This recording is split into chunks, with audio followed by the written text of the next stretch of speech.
to be alive in this land of ours. Good to drive in this land of ours.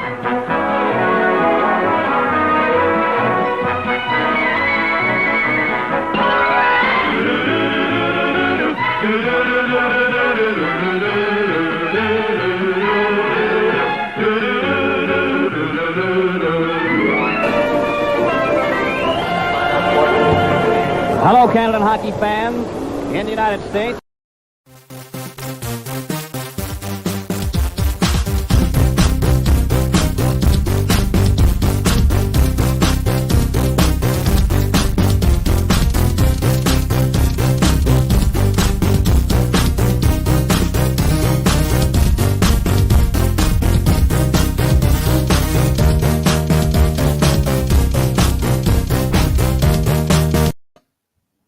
Hello, everyone, and welcome to Hockey Time Machine. I'm Glenn Dreyfus. Here's a quote. A hockey enforcer accepts the fact that he's always living on the edge of lunacy, but on some nights, the insanity went beyond the borderline. Tonight, we're going to speak with two courageous men, Alan Globensky and Jim Thompson. Courageous not so much because they were two of those so-called hockey enforcers, but because after retirement, they've spoken publicly about the terrible toll fighting took on their lives, and because they've worked to raise awareness so future players don't have to suffer the way they did and still do. The quote I read a moment ago came from Alan Globensky's autobiography, A Little Knock Won't Hurt You, My Life as a Hockey Enforcer. It's a tough, honest account, not an easy read, but well worth your time. So let's welcome in Alan Globensky to join us. Hello, Alan. Thank you for making the time. My pleasure, Glenn. It's always a pleasure, but the music, you've got to get a little Van Morrison in there. I think that would be better, but your choice. Well, if you're not doing anything and you'd like to be the Hockey Time Machine musical director. Oh, wow. No, I'd rather go out and talk to the public, the parents of these kids that are playing football and hockey, and explain to them the dangers and the odds of them making a high school team, much less a college or a professional team. But anyway, that's okay. Let's do that, because in your book, you write, fighting wasn't just tolerated in the youth leagues, it was encouraged. And that as early as age 13 at the bantam level, quote, I was the guy my teammates counted on to add muscle and whip the tough guys and trash talkers on the other side. The point that comes through to me is you were kind of being set up and taken advantage of. No question. First of all, the book was rearranged completely by the liar lawyers. Not all of them are liars, but because there were some things that were said about certain people and certain things that they said, if you put that in the book, they're going to come back and sue you. So unfortunately, but it still got the point out across. And what I'm thinking is if we can get to the parents and explain to them, and I'm going to lose train of thought here because that's part, my memory is shot. I take 15 pills a day to keep myself level and don't drink alcohol and all those other things. But I'm enjoying life so much now because I've got people around me that care and love me, and other things are so much better. I'm like I said, I'm the luckiest guy in the world. But what was your question first? As a junior, as early as age 13, you were being asked to protect the other players and fight. And no 13-year-old should be asked to do that. I can't say I was asked. And it's the same as when I played junior and pro. I was expected to do those things. And by that, it was the way we were brought up to play hockey. If you look at hockey anywhere else in the world, it is played so beautifully. You know, there's no violence, there's no intimidation. It's just people out there skating, passing, shooting, scoring, doing all the things that you would want to do. We, as North Americans, introduced the violence because the owners knew, wow, we can pack this place. There's two things in North America that sell very well: sex and violence. So that was part of it. Now, at 13 and 14, we were allowed, but we were thrown out of the game. Later on, at 16 and 17, when I was playing junior B, I had a great coach. He said, get into as many fights as you want, because as soon as the fight starts, I'm going to throw everybody on the ice and it's going to be a major brawl. Now, at the end of it, the referees are going to throw the guys that came over the bench out. They're going to forget about you and the guy you were fighting, so you'll still be playing. So that kind of an attitude percolated through hockey for years. And it's unfortunately, and we're very lucky. I still think and hope and pray that that never happens, but somebody is going to get killed at center ice or center field with the kind of contacts, you know, body contact that we have in these sports. But that's my opinion. That's it.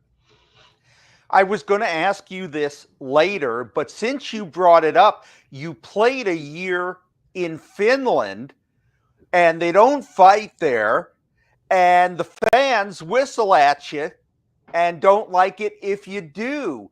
So that had to be a real eye-opener. It was. Now, a buddy of mine, Tom Service, who I played with in Quebec, he was going to Finland, and he had no idea what the Finnish hockey league was going to be like. So he thought, hey, I'm going to take somebody that's going to protect me.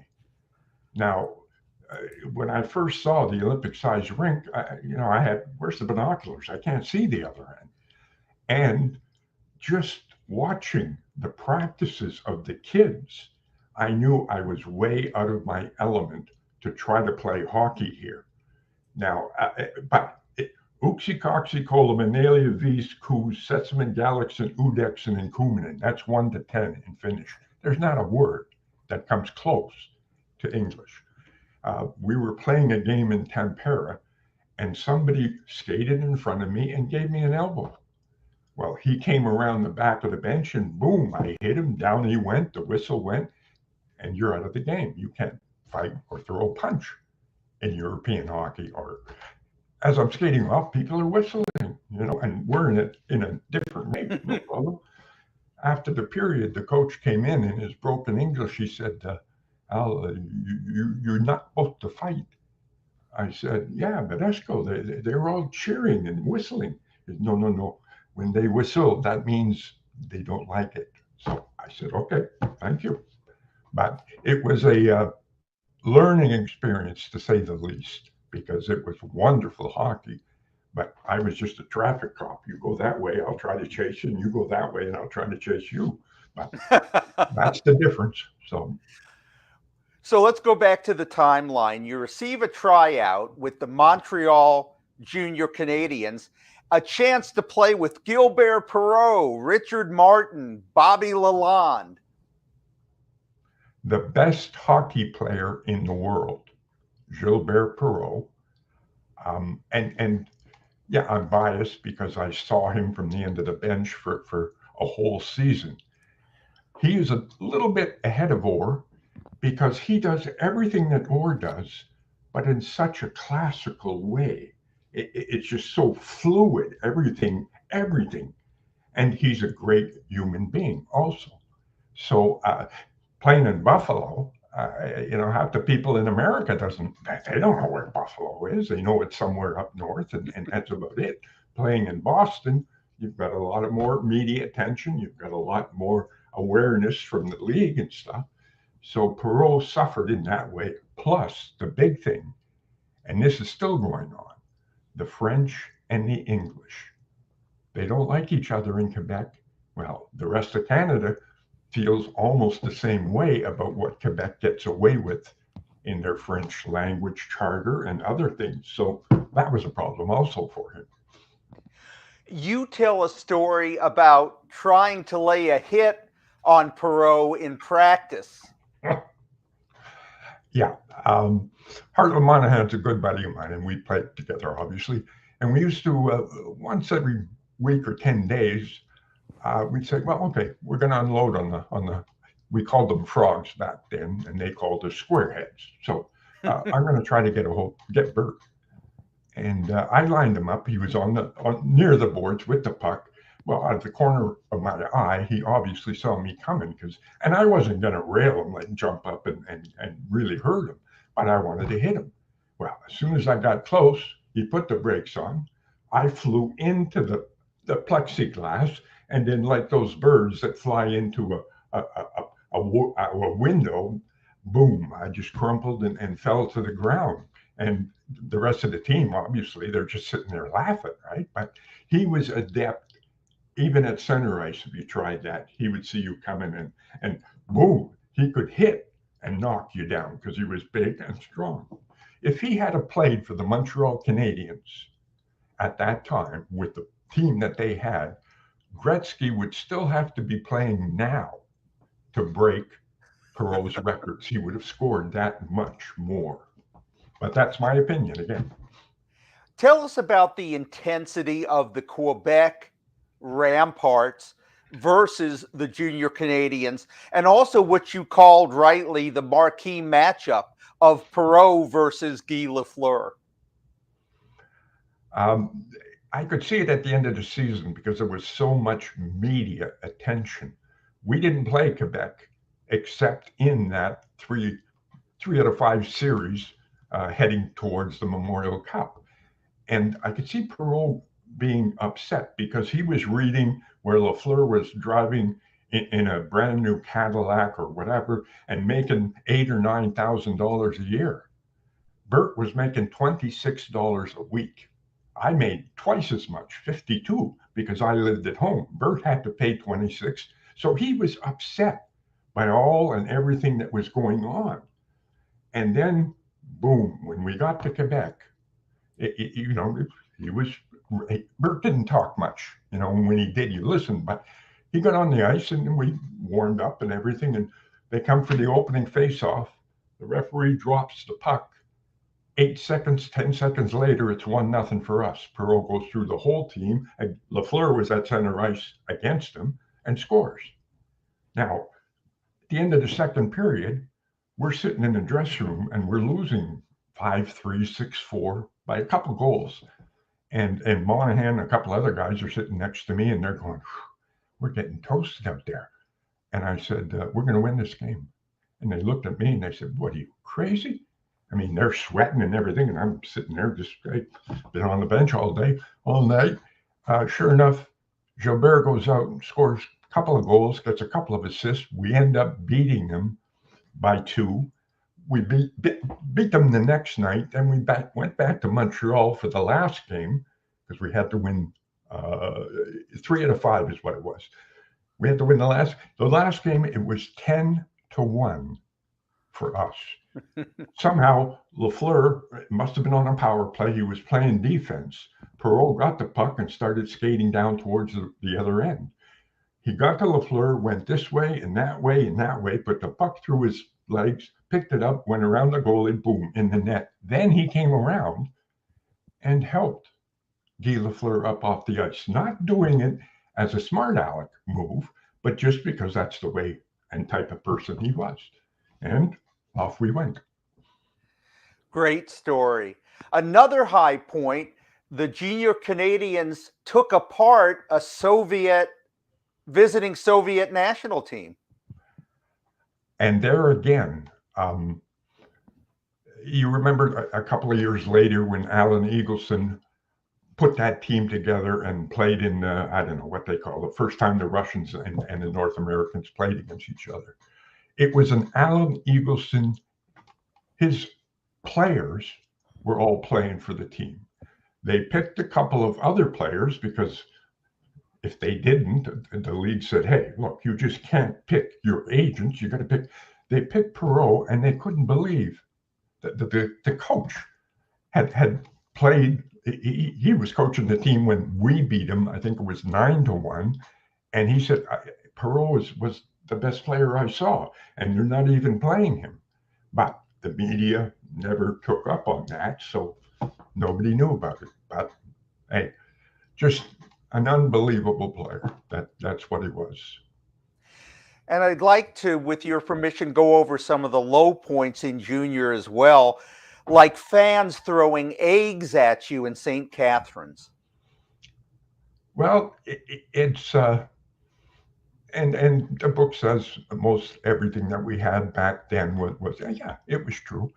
Again, most of the players got off the ice because they were just getting splattered by these eggs during the warm-up. So Heartland and I decided, well, hey, let's get them back. We got a couple of pucks, and we're still, first of all, we were batting or trying to bat the eggs, when they were throwing at us. We got a couple of pucks and just zipped them right up into the crowd. Unbeknownst to us, we hit a lady, and we must have caused a cut or something, because the place went wild. They had to call the Ontario Provincial Police to escort us out of the dressing room, out of the arena, onto our bus, and then to the border between Quebec and Ontario, because they were so afraid that some of these fans were going to prove or try to show that they were tough guys. But that was part of hockey back then. So, speaking of fans trying to prove they're tough guys, one of them one night tried to attack you on the bench. Interesting. I don't remember where we were playing, but from the first period on, and back then they didn't have the same type of, there was openings between the benches and the fans who sat right beside me, and I could talk to them. And I had played a football game the night before and got hit. My nose was probably broken, but I was spitting blood out. And from the first period, when I spit the blood out onto the ice, this one gentleman kept yapping and hey, don't do that, and having a beer at the same time. Well, by the third period, he was pretty much hammered, and I was still doing it. Whenever I had to clear my throat, I did it. And he said, you do it one more time, I'm coming over there, and I'm gonna. And all of a sudden, then I hear my coach said, "Go ahead, I'll hit him." And I looked over at the coach and I said, and he says, yeah, take care of him. So I got up, the person got up, one punch, down he went, and again, in came the crowd.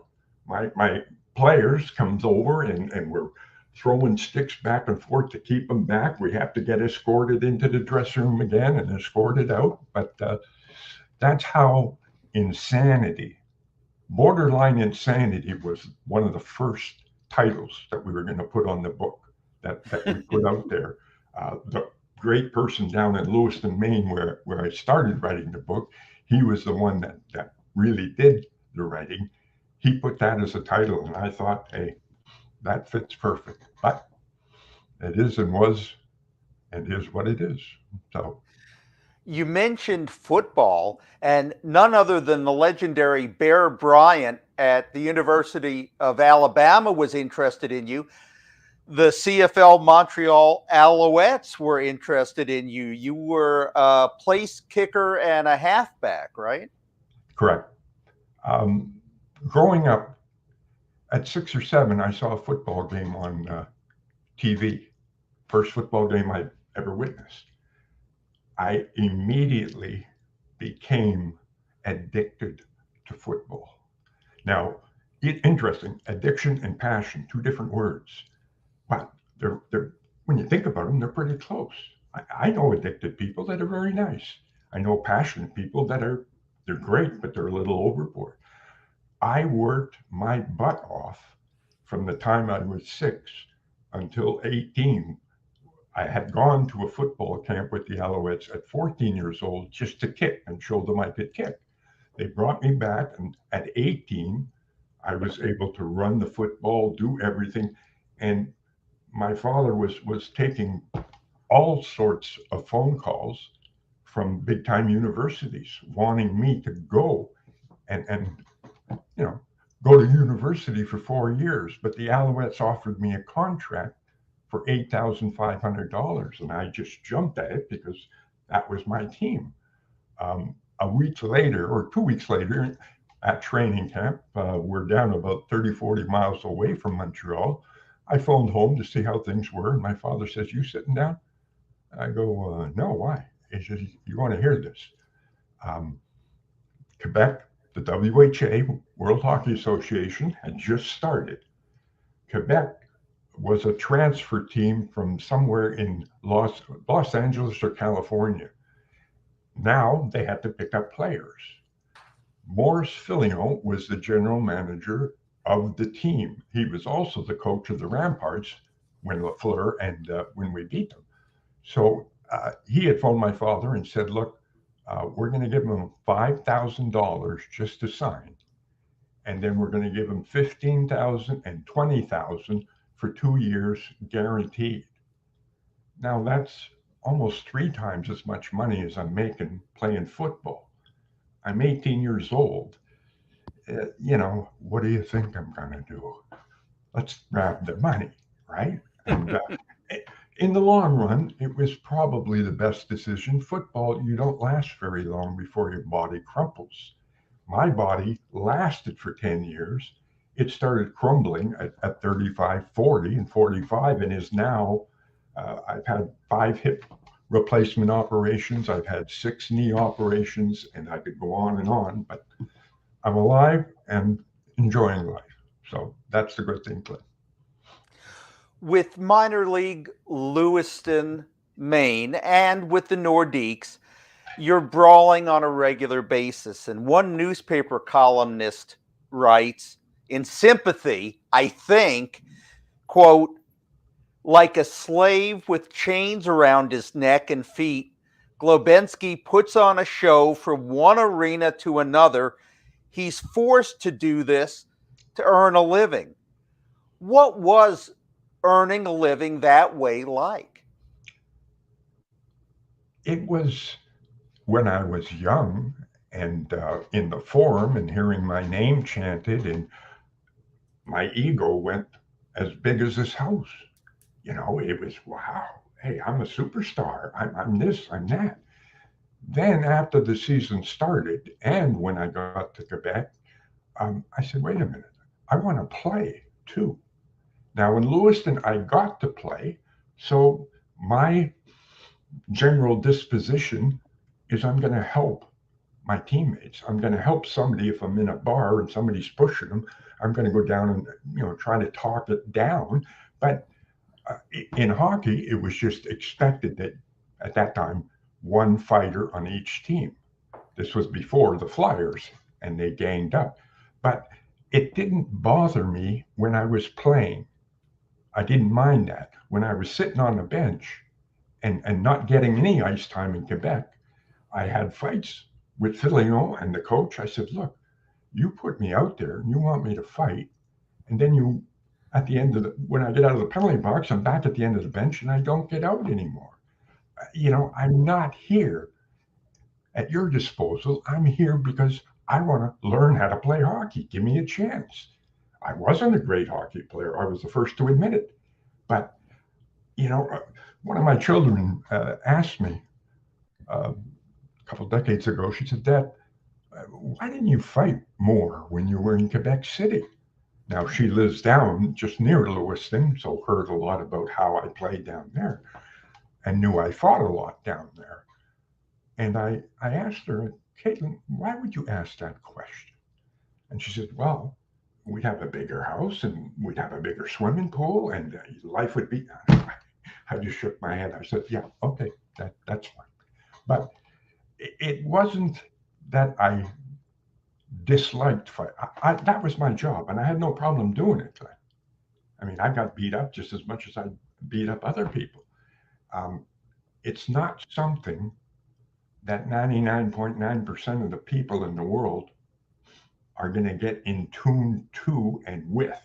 So it's a difficult proposition at best. Then, October 18th, 1975, St. George's de Beauce Quebec.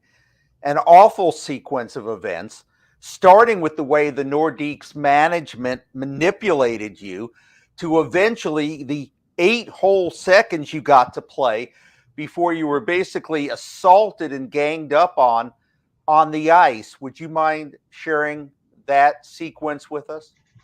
Well, it goes back to the season before. There was this gentleman outside of that owned a lot of businesses in and around Quebec. As a matter of fact, he was part owner of the Nordiques. But about 60 miles away in Beauce, he started a team in the same league that the Lewiston team was playing. Now, I was playing in Quebec, and my contract said at the time that I was to remain in Quebec until 25th of November. They weren't going to send me down. Now we're talking October 10th to 12th. I don't remember the date. And I had heard, this was on a Sunday morning after practice, I had heard Saturday night, Lewiston had played Beauce in Lewiston and got trashed and lost the game. Sunday night, they were playing in Beauce, and they had phoned up to the general manager, Maurice Filion, and said, "Can you send Globinski down?" I spent about 3.5 hours arguing in Filion's office saying, no, my contract says I stay here and I'm not going down anywhere. We went around and back and forth. Finally, he said, get a hold of your player agent or your lawyer. Now, it took me half an hour, got a hold of him. I hear him and Filion talking. And then Filion gives me back the phone. He says, this is your choice, Al. If you don't go down tomorrow or tonight, they'll keep you on the bench until the 25th and send you down and bury you forever. So I reluctantly said, okay, make sure you got somebody to drive me down there. Go pack my equipment up, bring my sticks. So they do that. We get down. We have to wait an hour because Maine's bus had broken down at the border, so they had to send Beauce's bus down and bring the team up. During that time, I'm sitting in the stands waiting, and some of the players are walking in from Beauce. Some of them I knew. Now, back then, in the minor leagues, it was a $50 fine if you're seen talking to a player on the other team, because they wanted the crowd to assume that this was war, that this was, hey, these guys don't like each other. And, they were just like giving me the eyes as if to say, watch out. Before the game, and I found this out later from another friend who got traded from Beauce to Maine, he said the owner came in, put $200, which is like $1,000 today, on the training table in the dressing room and said, the first guy that gets Globinski gets the money. Well, I'm looking out. I'd already seen the program. I knew who the tough guys were, and sure enough, we got all 5 tough guys on the ice. And I'm looking at our team, and our coach, who I found out later why he did it, put the 4 better hockey players, but not fighters, on the ice. They drop the puck. I take the puck. I pass it up to the right wing, who is now vanished. I go over to get it. Out of the corner of my eye, I see somebody already dropped his gloves and coming at me. So I start fighting with him, and all of a sudden, I'm getting hit from both sides and the back and everything else. I go down. I'm, basically unconscious for a little bit. I get up on one knee. I'm looking around and shaking my head.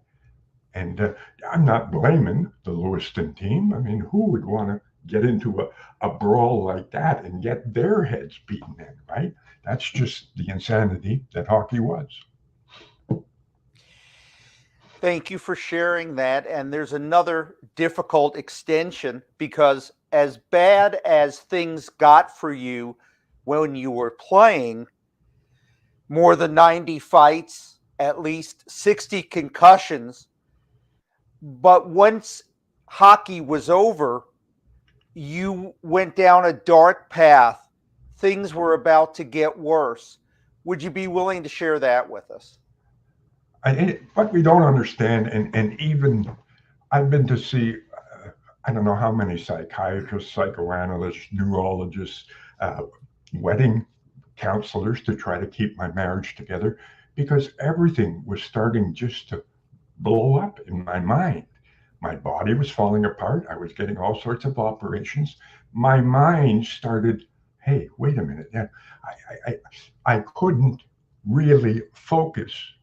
I was very depressed and then came back up and then very depressed. So it was back and forth and up and down.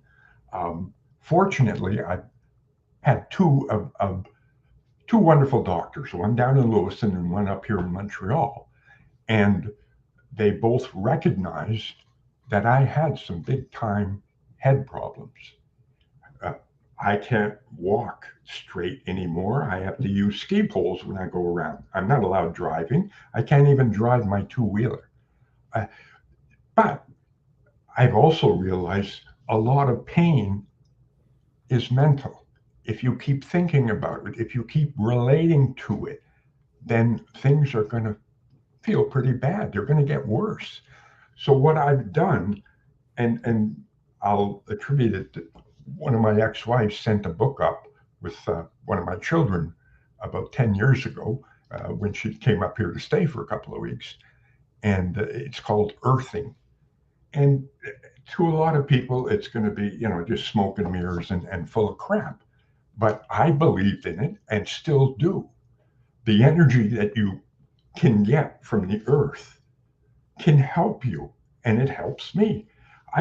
Have had arthritis everywhere to the point where before I couldn't do this. I couldn't lift my arm.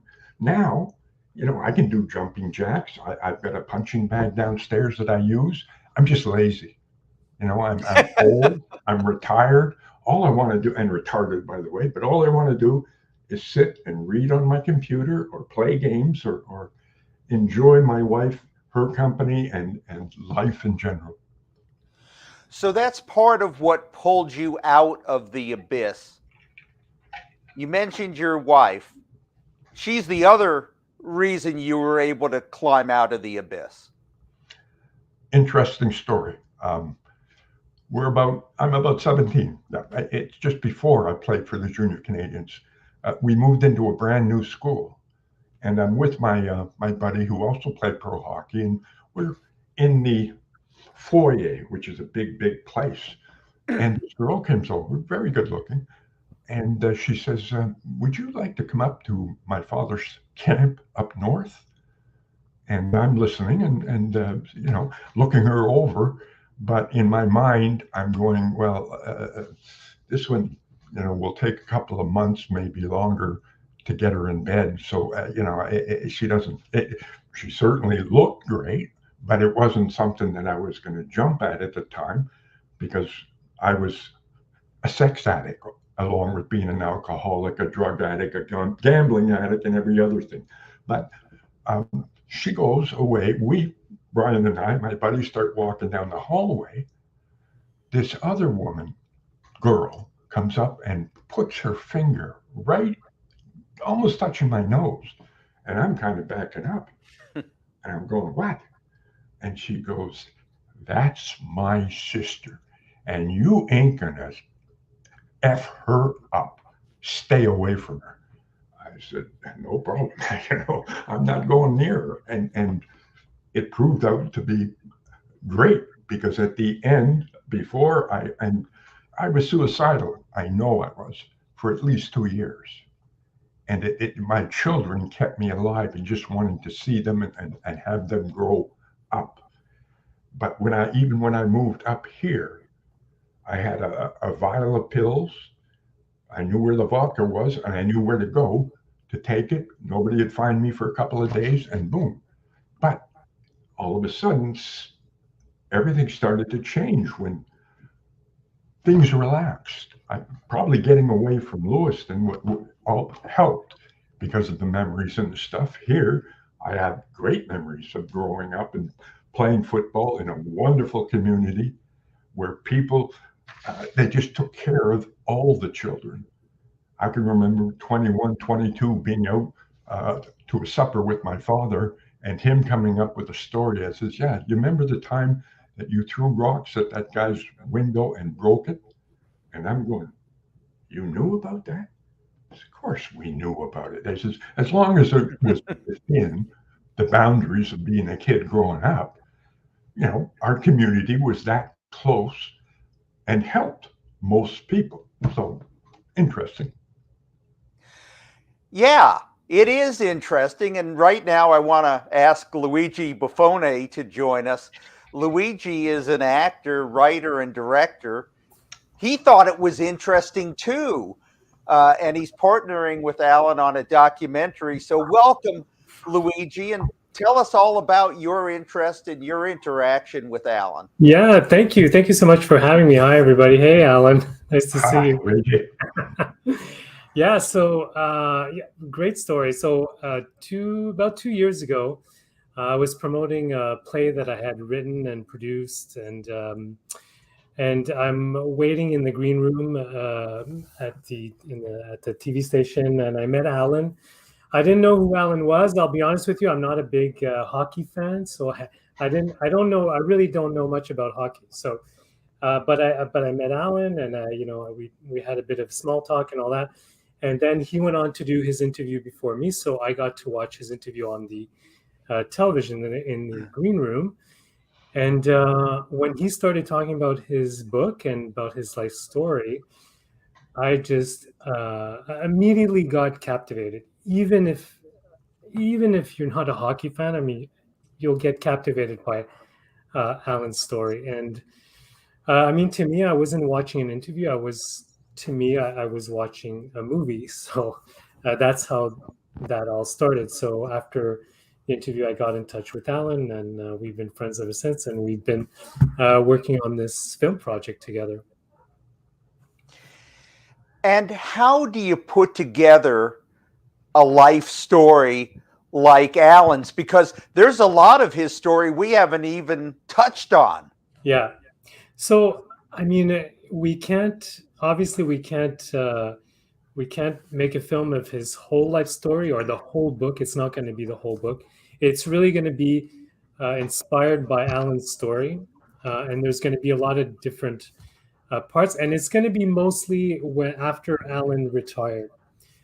Because usually, like a lot of these movies especially about sports or stuff like that, you see the person get famous and all that, and how they, all that journey, but you never see the after. After he retired, the hardships and a lot of different difficult things that Alan went through, and that's what we're mostly concentrating in. Like he'll, in the movie, we'll have, of course, different flashbacks of his career and stuff like that, but it's going to be mostly concentrated on his career after hockey, because I just feel that's usually, there's a lot of movies that don't tell that story. And I remember when we were talking to Alan and we asked him, like, when I say we, it's because I'm working with another writer and another director that I know. So, and we asked him, like, what would be the message that you'd want from this movie? And right away, without thinking, he clearly said, the message that I would want is to stop fighting in youth hockey.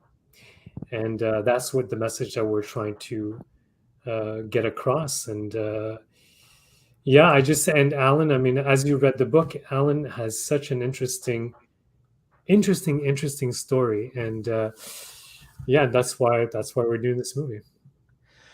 Do you expect that there's going to be a lot of pushback from the large number of hockey fans who are pro-fighting and just aren't interested in hearing about how it scrambles one's skull and can have psychological effects, and they just want to go to their games and drink their beer, and they don't care if it's teenagers or pros or anything?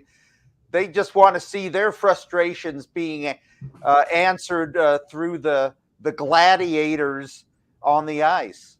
Right. So, I mean, there's going to be always somebody that's going to, not like that idea or whatever. But I think that it's, especially to people like the parents and stuff like that. So they're going to appreciate the movie. They're going to get it's going to be a good message. And I'm sure that those people that, everybody likes to see excitement. Of course, I understand what that person sees in the fighting and it's a show and it's exciting. And yes, people fight, but they never see the person after. They never see a couple of years later what happens to that hockey player, that enforcer, that football player that goes through a lot of difficult times. They don't see that, and that's why I think it's going to be interesting to a lot of different people, and even to the people who are big fans of fighting. They, maybe they don't know stories like Alan's. There is one part you're going to have to CGI because Alan his car once ran into a moose. Right. And I'm going to need to see this in the documentary. I don't know what you're going to do, or maybe you can use that claymation, but yeah. Luigi's doing a great job. He's going to get the message across much better than I can, because upstairs it's not all put together. No. Any body contact before 18 years old should be eliminated, period. And allow the youth to come up at 18. He can make the decision, or she can make the decision, it's coming about that way, if they want to take the step to possibly end up like me, but their passion or their addiction is playing hockey or playing football. I want to do it. Great. But at 14, 15 or younger, they don't need to be pushed in that direction. Let them make the choices. And Luigi, we just need to find somebody with a lot of money that can back up what we want to put out there. So that's the way it is. And I'm collecting bottles all over the place, cashing them in, and we'll see what happens. Yeah. Luigi, any idea when and where we might see this production? For sure, it's not going to be right away. It's going to be in a couple of years. I mean, there's a lot of, making a movie is a lot of work and a lot of time. We're almost finished the script. The end of April it should be done, and then it's a lot of development. We got to go get money, grant money, or private investor money, stuff like that. So there's a lot of different steps before we really begin. Once the pre-production begins, I mean, once production begins, should go quickly. So, I don't want to say, a date, but it's not going to be right. Like, it's not going to be this year. Let's just say that. Is there anywhere that people can keep up with the progress of the production? Yeah, so we have a website. So the website it's my name, luigibuffoni.com. But if you Google Mugged on Center Ice, that's our working title for now. It's called Mugged on Center Ice. You'll fall on our site, and we're constantly updating different information. You can see a bit more information about Alan and a bit of his career and who's working on the project and all that good stuff. Luigi, we wish you all the success. We will be visiting the website and hoping that the pennies from heaven descend on you. Maybe not just pennies, maybe more than that. Yeah. So that you and Alan can tell his story. Thank you so much for joining us. Thank you. Thank you so much for having me. It was thanks, Luigi. Thank you. Bye, guys. Bye, love you too. And Alan, I'm also going to ask you to stand by. Don't go too far away because we're going to have you back in a few minutes. No problem. Okay. Nice talking so stand by. Right now, I want to bring on Jim Thompson. We're honored to spend a few minutes with him.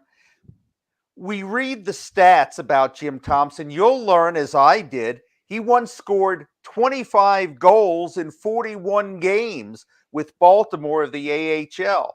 He played 115 total NHL games, and you'll see that he had 124 fights, 41 in a single season. But what you won't find is that contributed to severe health problems, both emotional and physical. Jim, thank you so much for taking the time and hanging out with us. Oh, my pleasure, Glenn. It's great to be here tonight.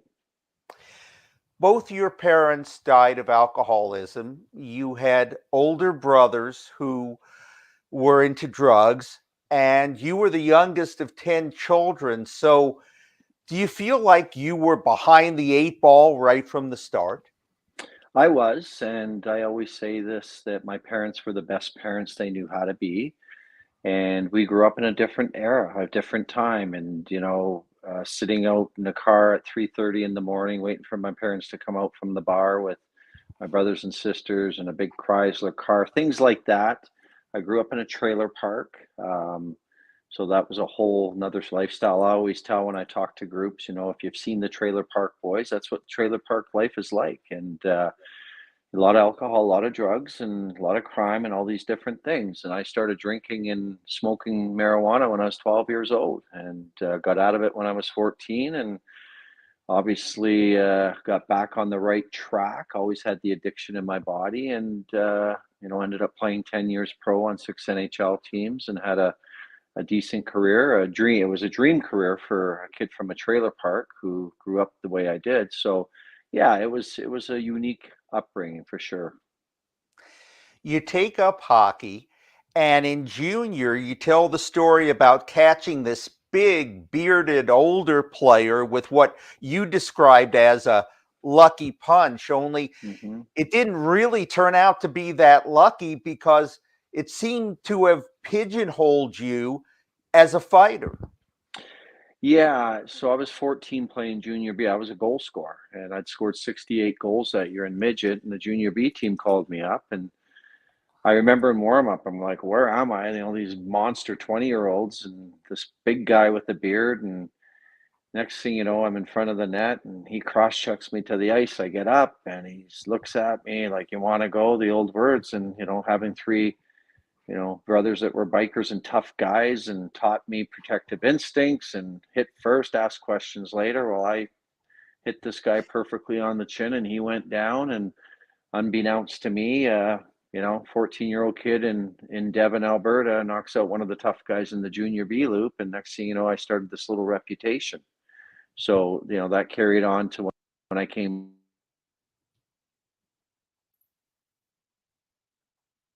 I had a couple scraps in training camp, and I didn't come into Toronto from Alberta to be a fighter. And next thing you know, they printed the OHL yearbook, and I made the team. And I'll never forget it. We're driving up to Ottawa on the bus, and they had a profile of every player and this little saying. And under mine, it was, "Alberta raised winger has established himself as the best fighter on the team." And right away, the jolt of fear went through my body, because all the guys are going to be looking, who's this kid? So that was a test of time for me. But yeah, I didn't ask for the role and didn't like the role, but I had a dream of making the NHL, Glenn, and that's what I did. That unwanted reputation follows you when you're drafted by the Washington Capitals, and the Caps coach Brian Murray tells you what? So I'd come out of my rookie year, and I had 195 penalty minutes. I'm not sure how many majors that year, but for a rookie kid coming out of junior, like, that's quite a bit of fighting. I wasn't a guy that took a lot of misconducts and stuff. And anyways, in my exit meeting, I thought, that would be the least thing that they'd be bringing up. I thought I was going to get complimented on for my toughness, and, as a young kid breaking into the American Hockey League, which back then, if you listen to Ellen, back in those days, both fourth lines were fighters. Like, you get jump on the ice and you're scrapping. And, one of the things the late Brian Murray said to me was, "If you want to make our team, you're going to have to fight more." And I left that meeting very, I was just jolted. Like, oh my gosh.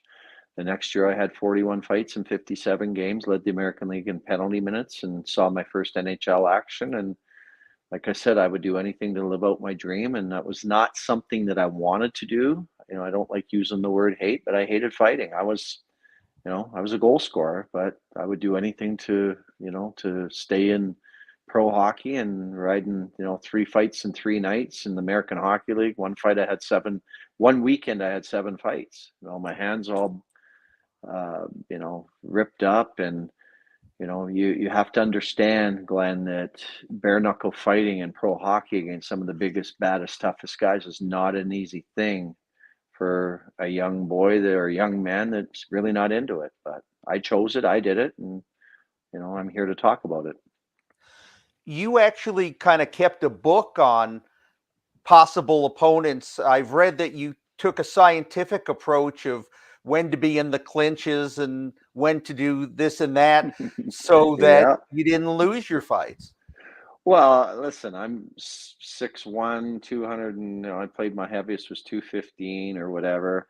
You know, fighting Stu Grimson 6'6", you know, these monsters, Dave Brown. There's Dave and I right there. You know, Dave Brown at this time was the toughest guy in the league. And if you can see, he's a big lefty. So I got right in tight there and tied up his left. I couldn't go toe to toe with Dave Brown.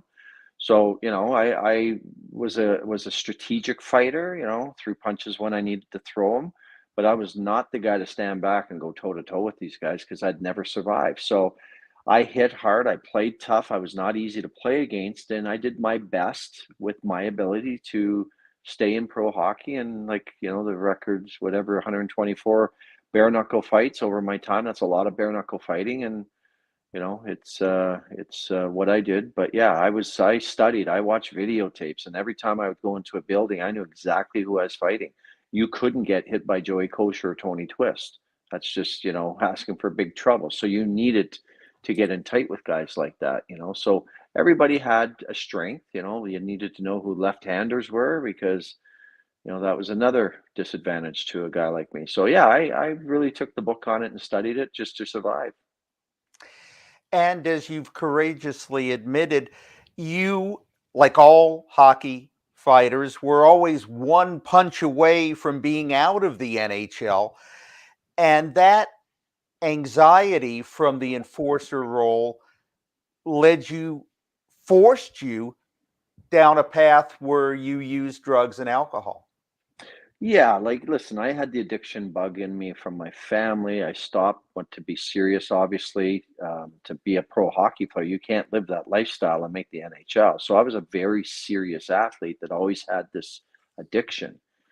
But what I found was I'm like it started in Binghamton, New York when I was playing there, and this is where I was doing all this fighting and going into these dark buildings and fighting these guys that, you know, just were monsters and tough, tough, tough men. And so what would happen is, you know, the beer would flow more. I would get, you know, obviously feeling good, you know, if there was pills available or whatever's available and they're feeling good, you get rid of the fear, the anxiety. And then you wake up the next day and you're going into Rochester or Hershey and you know you're pounding coffee Sudafeds to get yourself awake and going. And it was just this chemical imbalance of, you know, freezing the pain, waking up to a stimulant, and it was, you know, a vicious circle. So yeah, I you know, and then, you know, the height of it, I'm in LA and I got a responsibility to help Marty McSorley and Jay Miller take care of the greatest player in the world. And that was a lot of pressure, a lot of stress. And so, you know, two glasses of wine at dinner may have turned into a bottle and a half, you know, knocked me out because I wouldn't sleep. Like, you know, we would, you know, we'd go into Calgary, Craig Berube and all these guys. And I'm like, you know, one punch, I get knocked out and I'm supposed to be taking care of Gretzky. It's over. I'm back to the minors. So yeah, I was a stress case.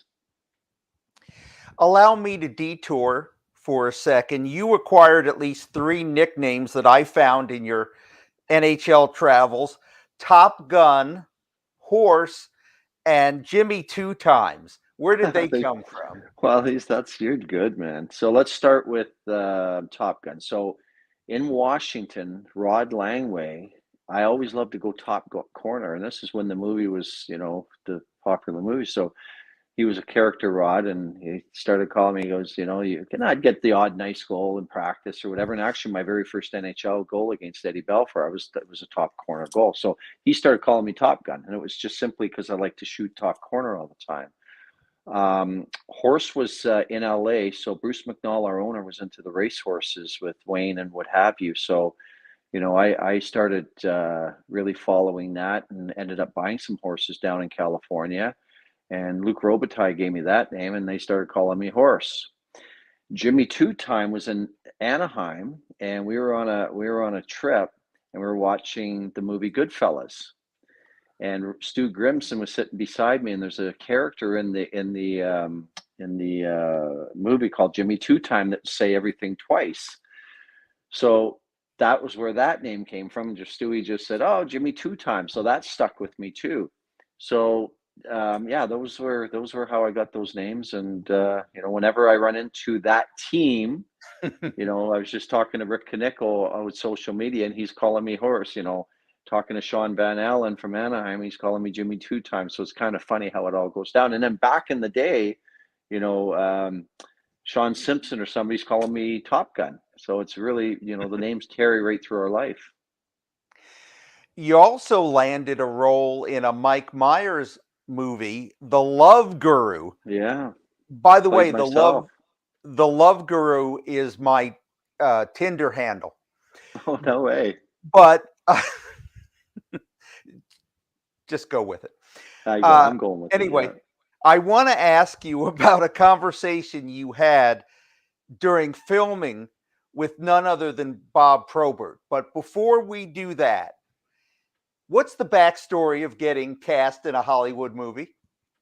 So what happened was, Glenn, they came to Toronto to shoot the movie, and my cousin heard about this Mike Myers movie, and they were looking for pro hockey players. So he got me, in to talk to the producers and all that. And once they realized that, I was a former King, they asked me if I'd be the captain of the Kings and play myself in the movie. And I'm like, yeah, I've never been in a movie, and this is really cool, right? Justin Timberlake and Jessica Alba and all these people, Vern Troyer. So I was honored to play myself in the movie, and I didn't get a speaking line, but I got some scenes in the movie along with Bobby. And there's a lot of pro. Jamie Ellison, the former defenseman, was in the movie, and so there's all this. There's just a great experience. Loved it. Long hours. One thing about shooting a movie, we're long hours in the arenas, but it was a lot of fun. And what's funny is, till this day, somebody will come up to me and say, "I saw you in a movie last night, The Love Guru," and this, like, yeah, that was me. So yeah, good experience, I got to say. Okay. Remind everybody who Bob Probert was. And if you would, the conversation you had, because as you said, he had a role in the film as well. Yeah. So Bobby came to it. We were playing an alumni game, and this is between, on the weekend, like we had time off of the shooting. And I ended up being in an alumni game with Bobby, and I told him about this movie. And he's like, "Oh, that sounds great." So I called the producer, and I said, "Look, Bob Probert would love to be part of this." And he's like, "Bob Probert, of course." So Bobby ended up living with me during the shoot. I think for about 6 months, he would live with me and then go home to his wife, Danny, and her kids on the weekends. So I got to spend a lot of time with Bob in quiet time, sharing stories. Some I can tell, some I can't tell. But I got to, I admired Bob. How tough, in my opinion, and most people's opinion, the toughest guy to ever play the game. He definitely took more liberties than he took, and arguably the greatest fighter in the history of the NHL. So, I'm almost like a fan of that. I was a fan of Semenko with Edmonton. I grew up in Edmonton, but I was the same era as Bob. Played against him in junior, and so I was honored to have him living with me. My kids loved him, and and we shared a lot of stories. And I'll just give you one where I would talk to him about the stress I went through and my abuse and all that. And he started laughing. He looked at me. He goes, "Imagine you," and he goes, "I'm the heavyweight champion of the league, and every time I go in a game, some young guy wants to fight me to make a name for himself." And then I kind of knew that, but to hear it out of his mouth, the pressure and stresses that he was under is just, it was twice what I was going through. And it was just like, wow, that's tough. And, I tell my story. It is my story. Some people didn't like my story. They felt I was throwing the enforcer role under the bus and affecting that. it's like my parents. They died of being alcoholics and smoking their whole life. Either of them made it to 70. They died of cancer. So, as Alan was saying earlier, knuckles to the brain and concussions. I had 8 of them documented. Definitely have, as we speak today, right now, Glenn, I got 24-hour straight ringing in my ear. It's been there probably a good 15 years or more. I live with it. It's part of, what I did. And so I feel the effects of it. But yeah, I got to spend, quality time with Bobby, and, we both had our demons and shared a lot of dark stories together. Another story with the Binghamton Whalers of the WHA. You're in Rochester, and Shane Churla gets up close and personal with some of the fans, and eventually you do too. Yeah, it was a really unfortunate situation, and Shane got into a fight with their Rochester tough guy, Andy Risto. And during the fight, he was on top of Risto and ended up kneeing him in the privates, and the crowd went crazy. So in Rochester, it was a stadium arena, I think seated about 12,000 or so. But where we would go off the ice was behind our net, and then there was a stage of fans. So we'd have to walk right in front of the stage of fans. So as Shane's going off, the fans are going crazy, obviously. And there was a steel bar and if people watch it on YouTube, there's a steel bar on the stage. And somehow that bar gets thrown, and Shane throws it back, and then all hell breaks loose. And somehow, some way, number 18 in the Hartford Binghamton Whaler jersey, which was me, there was a kid in a white T-shirt, and he was kicking Shane. I'll never forget. He's like, Shane, because we're the stage is here, so this is kind of, the people are up here, and this kid was kicking and fighting against him, and I was like, I got to help him. And somehow I ended up on the stage, and I took a punch, and thank goodness I missed this kid. And next thing you know, a cop grabs my arm. It was an ugly, ugly scene I'm not proud of. It was a bad time. It was the old saying, you're angry, you're protecting your teammates, but there was no need for that. And, Shane did have to go back. He faced charges, and I think he had to go back, and, they dropped him. But it was an ugly scene, and something I'm not proud of, and brought up a lot to me. But yeah, thank goodness. And Larry Plow said this to me too. If you would have hit that kid, your career may have been over.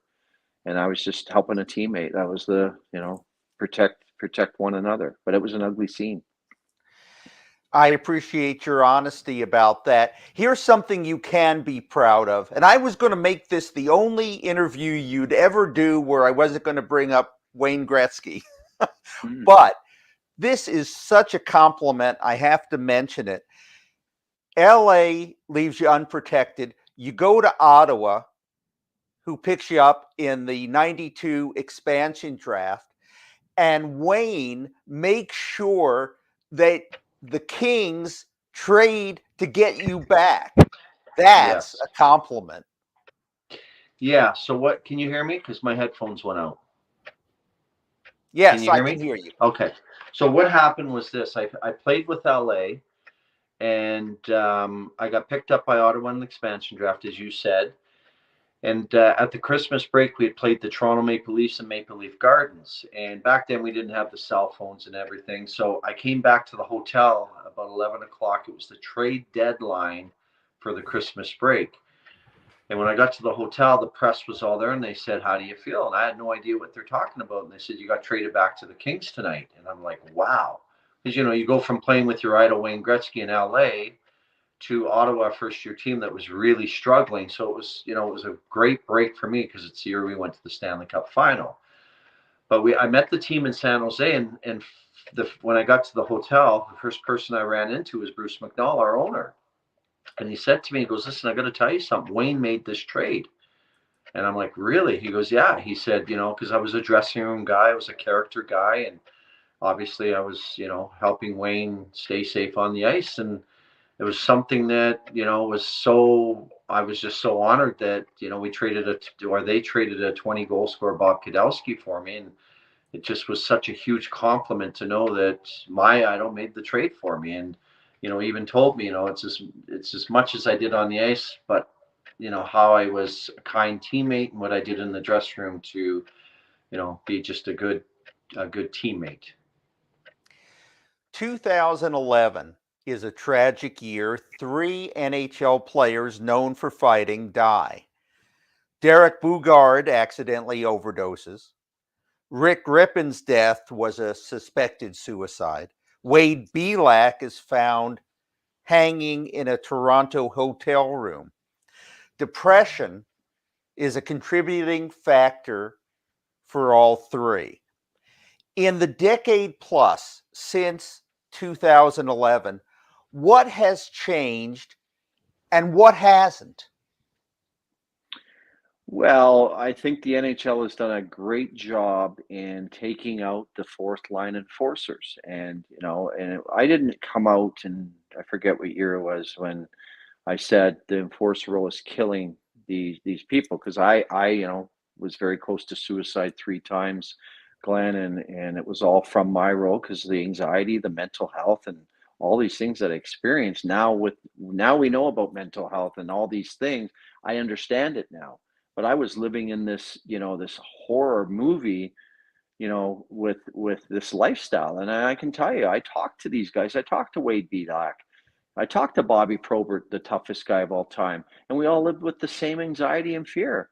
We did a job. We were proud of the job we did, but to a T, we hated it. So when these deaths were happening, whether it was, overdose, suicide, and all that, I had come out and said this. If you go back and, you remember Don Cherry coming on Hockey Night in Canada, calling me a puke, a turncoat, and a hypocrite. And it was because I lived it. And so I can just say this. What the NHL has done is tightened up on this. Fighting is down. I always said this. You don't take fighting out of sports. Fighting will always be in sports, because when you got baseball, football, whatever, but you fight, you're ejected. So instead of hockey saying you get 3 times to fight, if you want to fight, you're ejected from the game. You're allowed to fight, but you're gone. You can't play anymore. And that would, definitely tighten the just the amount of majors to the state. Because my problem is the state. These guys are so big and strong, Glenn. You get hit square in the skull with these bombs of punches. It's going to leave long-term damage. Listen to Ellen, listen to me, and I can give you a whole bunch more people that are suffering at this point in their lives that did this role. And we don't even mention football players, where most plays in football, helmet to helmet. And I'm not talking they changed that rule, but off the line, your head's being jolted all the time. So yeah, the NHL has done a great job in tightening it up, because we don't, with the instigated penalty. And, I went through a lot of BS with people calling me out and saying some nasty things about me. But you know what? This is my life and how I feel. And, I don't judge them, and they have a right to feel how they feel. But fighting needs to be eliminated from hockey. You want to fight? You're out of the game. I want to continue this part of the discussion in a moment when we bring Alan back. But Jim, just like Alan, you found your way out of the abyss, and now you do important, sometimes life-saving work. And I want you to spend a moment telling us all the different things that you're into now, the clinics, the charities, the interventions, and don't be modest. No, so we'll start with my hockey. I own a junior A team, the Aurora Tigers. I do mentoring for kids year round, so I work with them behind the scenes. I still go on the ice, and I have an NHL prospect camp called JT Prospects, where we train all summer. There it is there, and we play in tournaments, and that's just the greatest thing that I can still do that. I work out every day, so I'm in great shape at 56. So I go on the ice with the kids. I work out in the gym with them, so I'm part of it still. It's my way of saying I'm still in the NHL just by being active. And then, like you said, being 15, I'm in my 15th year of sobriety. So, for instance, Saturday night I was in Niagara Falls talking to roughly 400, recovering alcoholics and drug addicts and stuff. And I go around and save people. When I say save people, get a person off crack cocaine or fentanyl, I'm saving their life. So I really believe, Glenn, that my calling wasn't hockey in the NHL. My calling was to get this experience from hockey in the NHL and my addiction to now help people save their lives and, talk at many schools. That's us talking at a school. So volunteer at the homeless shelter, this, whatever we can do. I'm at a place in my life now about, my motive is, helping out, being kind, and, making our world better. And I call it one life at a time. And, Saturday I got to go up to a little town in Ontario to help a 27-year-old young man, hopefully get him off of drugs and save his life, because, he's in bad shape. And through the pandemic, drugs and alcohol and suicide became a real problem in our society. It took a new turn. So that's what I'm doing. Love it. And, living a healthy life, and, I'm blessed. And as owner of the Aurora Tigers, as you mentioned, share what activities are strictly forbidden to members of the Aurora Tigers. Drugs, chewing, vaping, smoking, obviously, it's all legal. It's all legal now, but you can't do it under our culture. And I traded a very good hockey player because first I was concerned about his health. He was vaping, and I'm like, we don't even know the long-term effects of that, except it is killing people. And I said, you can't do that here. I don't want you doing that around my young players. And so it was easier to send him elsewhere, and hopefully, he'll understand that it's bad for you. So my culture is very simple. I don't like swearing.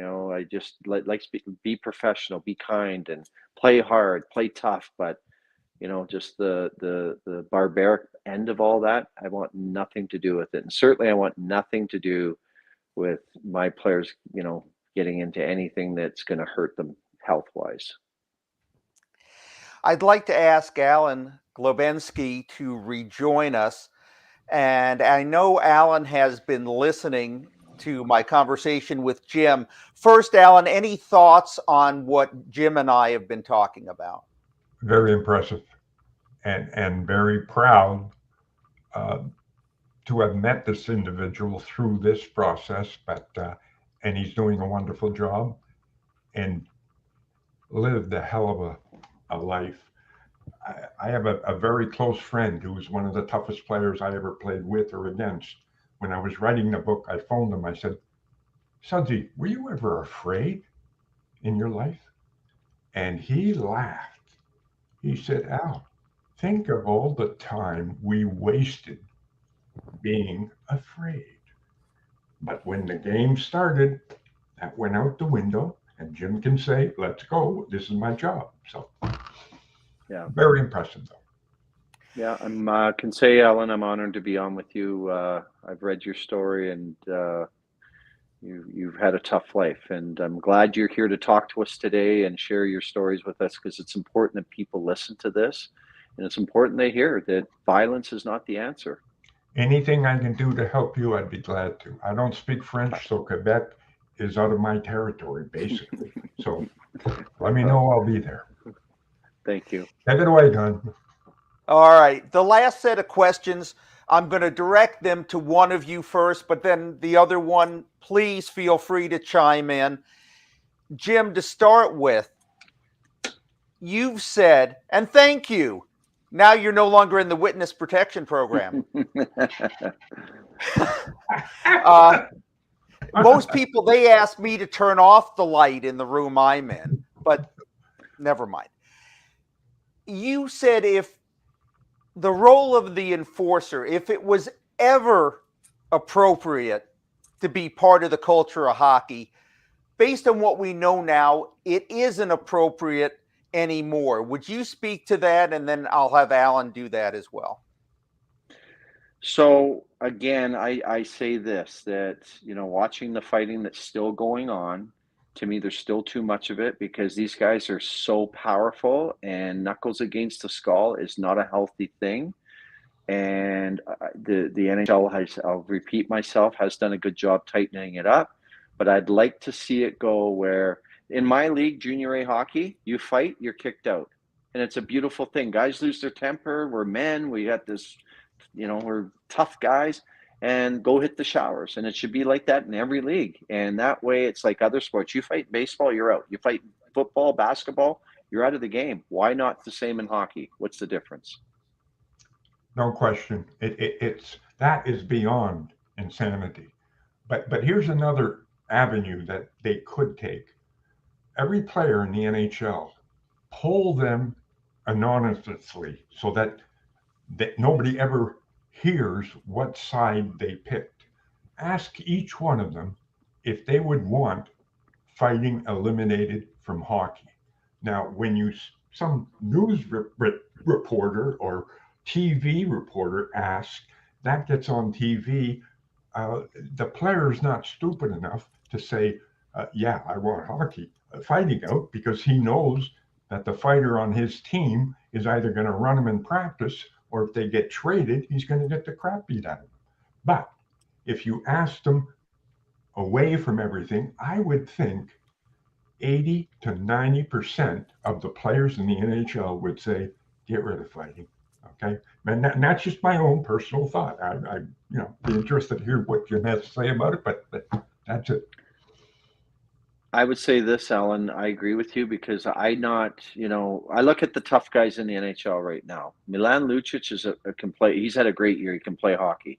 Mm-hmm. This Delorier that was in Anaheim, who's now in Minnesota, they were fighting every game. McDermott in Colorado now. Those are fights we know are going to happen. These are still big, bad, tough guys. But I can tell you this, they can all play. And I know how they feel going into games. The last thing at this point, Milan Lucic's career, that he wants to go out and fight these big monsters. He wants to play hockey, play tough. So I agree with Ellen. Those guys may say, no, keep it in, because it does keep their jobs. And I always said this, improve your skills. Everybody in the NHL now can play. Evander Kane in Edmonton's a tough dude. The guy can play and score goals. So I would have to agree. The percentage would be very high, because nobody likes to do it. No, not even the fighters on the most part. But like you said, even the fighters nowadays can play and play at that high level. I was way out of where I should have been. But that was my job. My job was to fight. I did it. So life changes. Let's either dispel a few myths or confirm them if they're true. One of them is that one of the downsides, maybe a downside of being a hockey fighter that people don't think about, is that with the notoriety you get, you have to be ready to fight everywhere, even outside the rink. Alan? Let me tell you, Glenn, I think I've had 2 fights off the ice. And both of those were trying to help somebody else that was in or getting into a fight. And that's not because people knew who I was and I was supposed to be a tough guy. I just wasn't the type of individual who wanted to fight or be in a fight. Now, and I think Jim will agree, 99% of the people that act tough, when it requires them to be tough, boom, they're gone. They're out the door. They're so far away, you don't know what they're doing. So, but that's life, and life in general in North America. Jim, did you feel like you had to have your guard up all the time? Yeah, so differently than Alan, unfortunately, going out on the weekends to bars, being with my buddies, you always had those guys who wanted to test the tough guy. And after a few drinks, I said it earlier, I didn't like fighting, but I fell into this fighting on weekends in bars. And thank goodness, with the amount of fighting I did off the ice, there was no knives or guns or weapons involved like there is today in a lot of these sad situations. So it was 2 guys going at it in a parking lot, which I could have been seriously injured and killed somebody. And thank goodness I scathed all that. But yeah, I fell into this, guys knew that I was a tough guy in hockey, and they get drunk and start causing crap with you. And it's like, a lot of times I wanted to walk away, but a lot of times you couldn't walk away. And, it was like, okay, well, why go to the bars? Well, guess what? I like to drink, and I like, to dance and have fun with my buddies. And normally towards the end of the night, crap would break out and I'd be part of it. But, just stupid and not proud of it. Don't feel guilty. It's inbred in a hockey or athlete to do that, to correct It the is. wrong that's out there, especially when one of your friends are involved. So, Yeah, you did a great job. 100%. Or Jim. Yep, thank you. Here's a chestnut you hear all the time. Enforcers are necessary to make the game safer for the more skillful players who need their protection. Jim, what do you say to that? Completely false, because there's nothing now that gets away in a game. If you do something to Connor McDavid, Sidney Crosby, Austin Matthews, there's so many cameras and angles on the ice now. Everything is videotaped. So that is the new enforcer. So to have somebody do something to a player and then we have to go out and straighten that out is nonsense. That's the old days. The game is now policed by social media. So you're not getting away with anything. Interesting. If you take a look, and society changes from every day, it changes.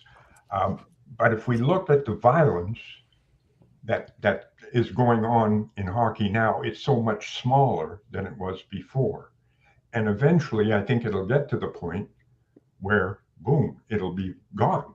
Just like I think the corrupt politicians and the liar lawyers, when my grandchildren grow to be 18, 19, 20, they're going to start saying, hey, you're out of here, okay? We've had enough of you stealing, robbing, lying to us.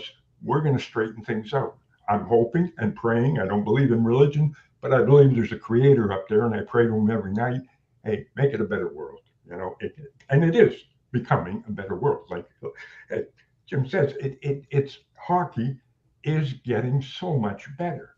It just eliminate the fighting. You got no problem. But the problem there is the owners. They're going to lose income because the transfer, the change, which is difficult, will be maybe a couple of years before all those people that never went to a hockey game would come and say, wow, this is a great game. There's no violence. My kid can come and watch. And the other people will be out the door because they don't see any of the fighting or the stupidity. So that I hope happens. Yeah, I just want to touch on that point, Alan. And one of the problems, because I am in minor hockey, the decline in registration due to violence, due to concussions, due to the safety of the greatest game in the world has really taken an effect in Canada. So that is a problem. And if we don't clean up, the safety of the game of hockey, it's going to keep declining. And people are going to cheaper sports like soccer, just different sports that doesn't cost as much and it's not as dangerous. So we need to, continue to do a better job in protecting the athlete, as Ellen said in his first time talking, that we don't want to see the decline keep going. And it's a little bit freaky of how many people are pulling their kids out of minor hockey because of the violence. There's going to be better days ahead, and I truly believe that the referees are trying their best, but it's the owners that are telling the referees, call this or don't call that, and call this there, but not in that rink. It's going to evolve over whatever period of time, I don't know. But look at us. We're the teenage bully of the world. We're only 200 years old here in North America. In Europe, in China, in Asia, in Russia, they're thousands of years old. They have a little more appreciation and respect for human beings. And they have a conscience that they use. You look at any mega billionaire, there's no conscience there. It's just a bottom line. That's what they're looking at. That's my opinion, and so be it. Here's a couple of paradoxical excuses from the pro fighting crowd. One, nobody gets hurt in a hockey fight.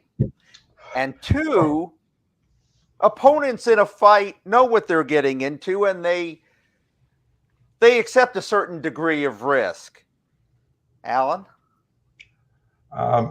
I've had 15 major operations. All of them I can connect to hockey. Finger 3 times. My hips have been replaced 4 operations. My knees have been operated on 3 times each. If these people want to go through that and think that hockey didn't have anything to do with it, that's fine. I can't change their minds. But the way we played the game, and we're getting better, as Jim said, it's going to get better. It just has to eliminate this insane violence. And we don't need body contact until the kids are 18 years old.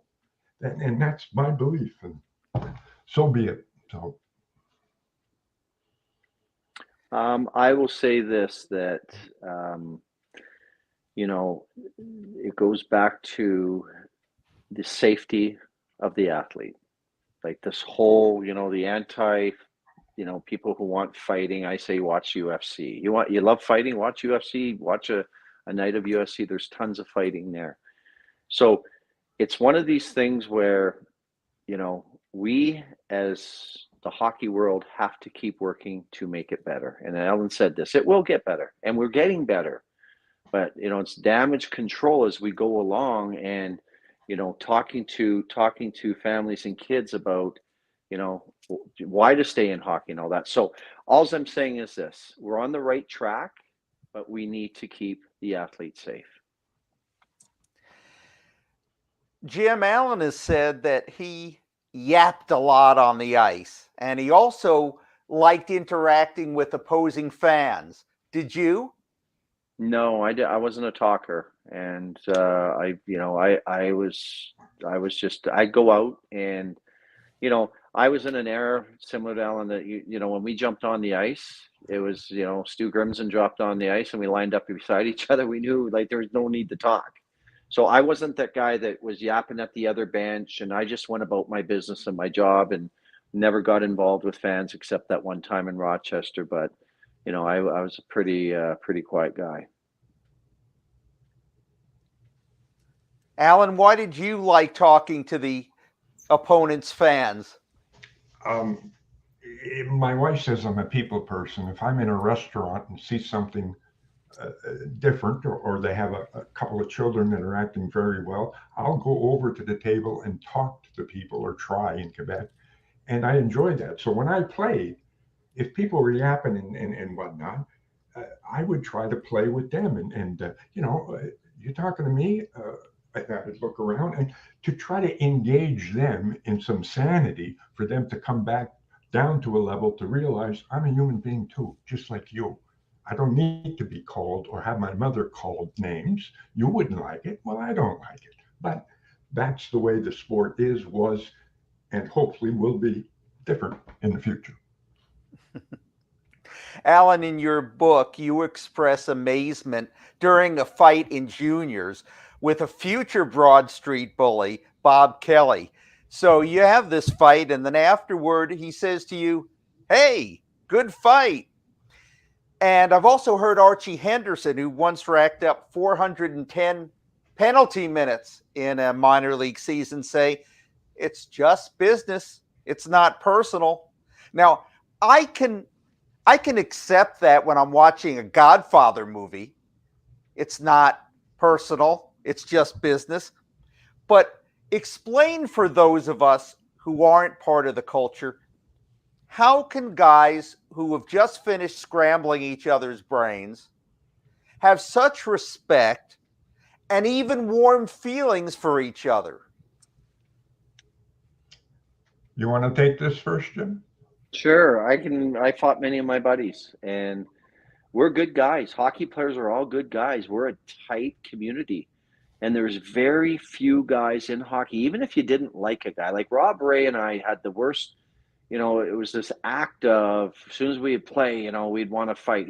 I was his first NHL fight, and I think we fought, a lot of times. I can't even tell you how many. But afterwards, you would see each other, and it was just like we were brothers, And this went on through my years, that you go to the bar and you go over, and and it was just like there was no hatred. It was just our job. It was just part of what we did. But 99% of the time, we'd have a beer together, and if we played the next night, we'd go out and fight again. That was our job. He used the key word there, Jim, and that's good. Hate. We didn't hate each other. No. As Jim said, we went out, did our job. After the game, we met somewhere, and we were friends. We respected each other. Now, that doesn't mean on the ice we disrespected them. We were doing our jobs, which unfortunately 99.9% of the people have never been involved in, so they don't know the horrors, the physicality, and everything that happens and whatnot. That's changing. Thank God. Let's close with this. And you both have addressed it to some extent already.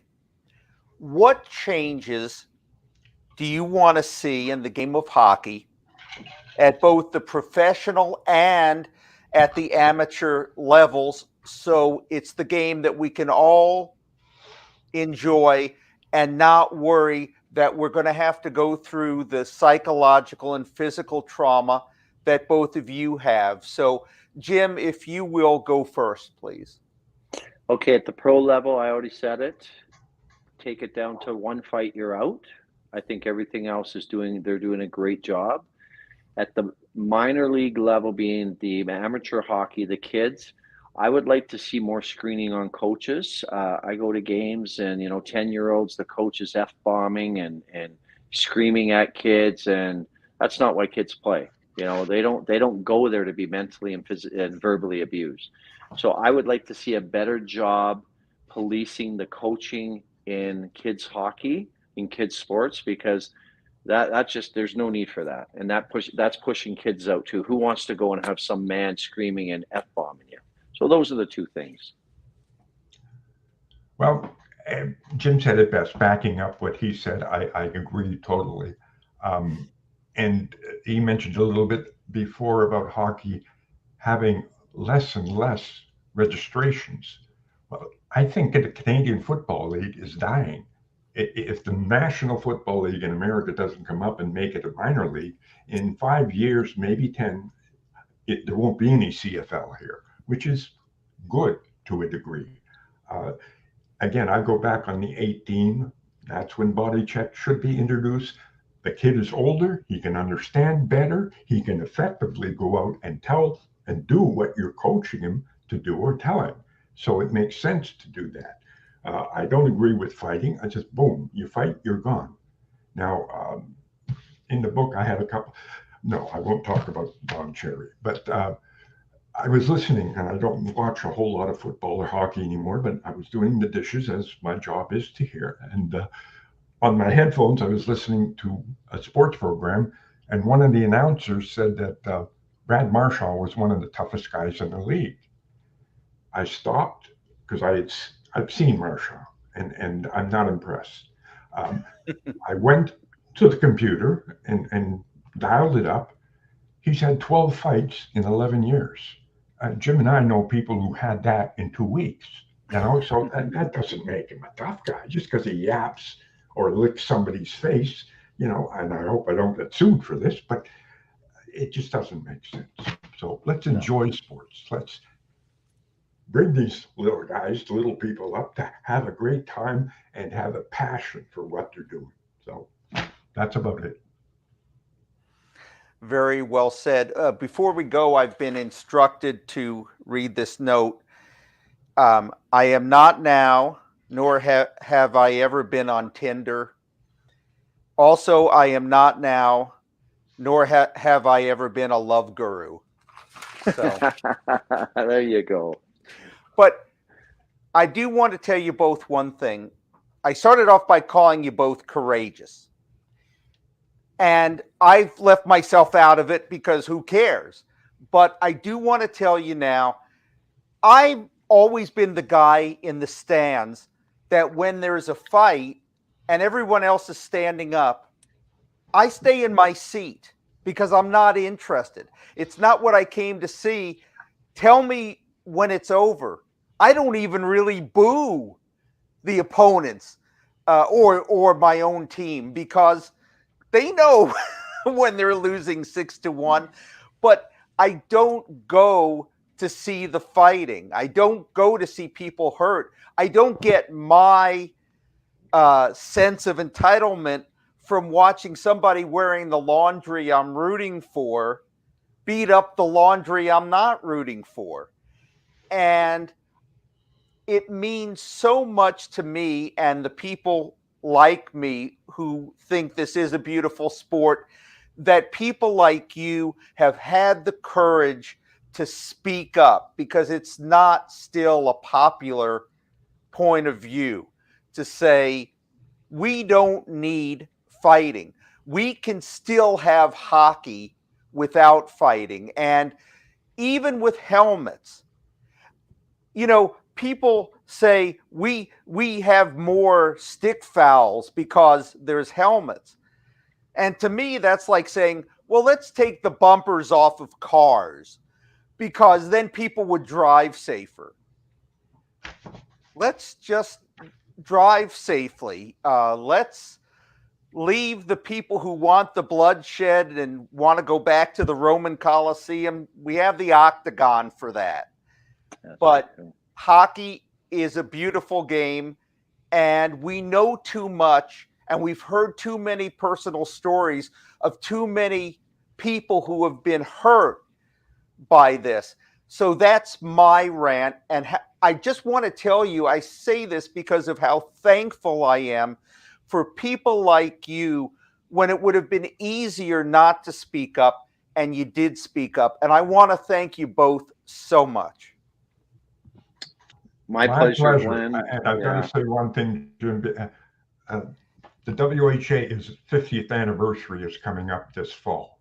I have a good friend in Quebec City that's trying to put together some sort of reunion in Quebec City. And I promised him I'd try to get him on the show if he was going to get me a new car. So he's agreed that he's going to try to get me the keys to a new car, unlike you, Glenn and Paul, because you haven't showed up yet with that. So that's my 2 cents, but I appreciate this. Alan, we would have given you a new car, except we know you don't drive. Yeah, well, my wife does. That's correct. That's a good one. Very thoughtful of both of you to spend an hour and a half with us. Continued success. If I may say so, keep fighting the good fight. Thank you both. I'm honored to be on with you. Hey, all right. Have a good evening. Good night, everybody.